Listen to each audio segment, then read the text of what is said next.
উত্তর সংবাদ সম্মেলনে প্রধান অতিথি, বিশেষ অতিথি, শিক্ষকবৃন্দ, আমার একান্ত যোদ্ধাভাজন, পরম যোদ্ধাভাজন ব্যক্তিবর্গ এবং সবচেয়ে জাতির বিবেক সাংবাদিকবৃন্দ, আসসালামু আলাইকুম ওয়া রাহমাতুল্লাহ।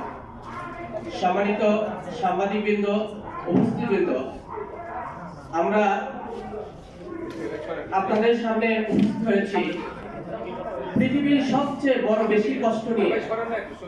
আমরা আশা করব আমাদের এই কষ্টটুকু আপনারা জাতির বিবেক এই কষ্টটুকু যেখানে যেখানে বললে এই জাতি গড়ার কারিগররা একটু স্বস্তি পায়, সেখানে আপনাদেরকে বলার জন্য সবিনয় অনুরোধ করছি।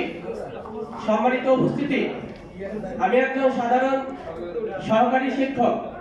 আমার বেতন দেওয়া হয় 12,500 টাকা। আমি বাড়ি থেকে যখন রওনা দেই, আসতে আমার 6 ঘন্টা সময় লাগে, যাইতে 6 ঘন্টা সময় লাগে। আমার অনেক আত্মীয় স্বজন মারা গিয়েছে, আমি কবরস্থ হয়েছে, আমি তাদেরকে দেখতে পাইনি।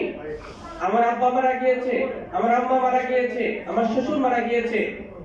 আমরা এমন একটা পরিবারকে রেখে এসেছি, যদি কেউ অসুস্থ হয়ে পড়ে তাকে দেখার মতন আমার পরিবারের আর কেউ নেই। আমার সন্তান যদি একটা অঘটন হয়ে যায়, আমি সেই সন্তানকে আমি সান্ত্বনা দিতে পারি না। আমার টাকার দিকে আমি এত সংকট, আমার সংসার চালাতে পারি না।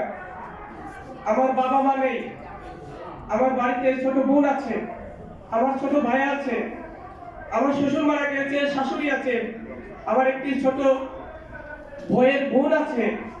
এই দুইটি সংসার আমি 12,500 টাকা দিয়ে কিভাবে চালাবো? তারপরে আমার যাইতে আসতে 1200 টাকা লাগে।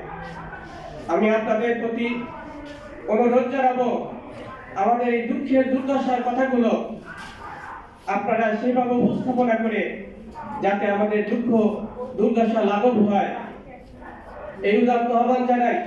আমাদের সৈন্য পদের বিপরীতে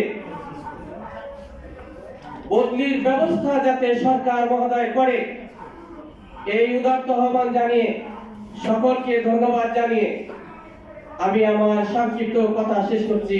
আসসালামু আলাইকুম ওয়া রাহমাতুল্লাহ।